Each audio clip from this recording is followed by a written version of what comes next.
हरियाणा के मुख्यमंत्री मनोहर लाल खट्टर ने बीफ पर दिए बयान पर विवाद खड़े होने के बाद उसका खंडन किया है और कहा कि अखबार को इंटरव्यू में उन्होंने ऐसा कुछ भी नहीं कहा था।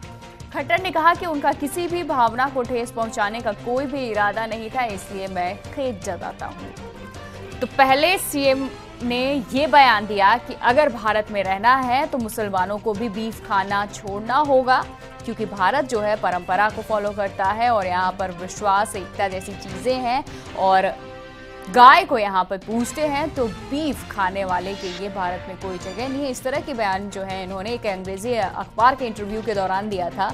लेकिन जैसे ही इनका ये बयान वायरल हुआ और उसके बाद जो प्रतिक्रियाएं आनी शुरू हुई, उसके बाद मनोहर लाल खट्टर ने एक सफाई पेश की है कि मेरे कहने का ऐसा कुछ भी मतलब नहीं था, यानी कि मैंने जो बयान दिया था उसे तोड़ मरोड़ कर पेश किया जा रहा है, गलत तरीके से उसे लोगों तक पहुंचाया जा रहा है।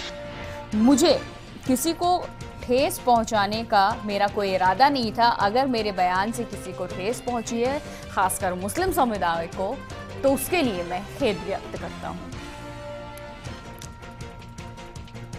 तो सीएम खट्टर मीडिया में मामला गरमाने के बाद सफाई पेश करते हुए कहा कि इस देश में सदियों से हिंदू मुस्लिम साथ रहते आए हैं। उन्होंने कहा मेरे भाव को तोड़ मरोड़ कर पेश किया जा रहा है। अगर मेरे शब्दों से किसी को ठेस पहुंचती है तो मैं उसके लिए खेद जताता हूं। आपको बता दें कि खट्टर ने एक अंग्रेजी अखबार को दिए इंटरव्यू में कहा था कि मुस्लिम इस देश में रह सकते हैं, लेकिन उन्हें बीफ खाना छोड़ना होगा।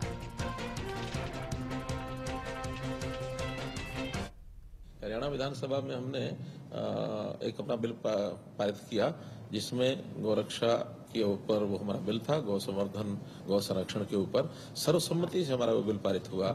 और यहाँ तक मैंने कहा कि मेवात के लोगों ने भी उसमें सर्वसम्मति से ये विषय वहाँ पर समर्थन दिया था। और मैं स्वयं मेवात में गया, मेवात के मुस्लिम भाइयों ने भी समाज में एक उस मान्यता को ध्यान में रखते हुए ये एक आश्वासन दिया था कि अभी हम गौ की कुर्बानी नहीं देंगे और उसमें गौमांस हम खाने से अपने आप को रोकेंगे। ये उनकी एक भावना है। तो आपसी सद्भावना ये उसमें मुख्य विषय था। इस प्रकार की कोई बात जो पहले कही गई है वो ना मैंने कही है और न ही उसका कोई संदर्भ है। मेरा तो यहाँ तक भी कहना है कि फिर भी मान लो उन शब्दों में से कोई शब्द ऐसा निकला भी हो मुख से, मेरी किसी की भावनाओं को ठेस पहुंचाने का ना कोई उद्देश्य था, न उद्देश्य है। किसी को किसी शब्द से कोई ठेस पहुंची हो तो मैं उस पर अपना खेद व्यक्त करने के लिए भी तैयार हूं।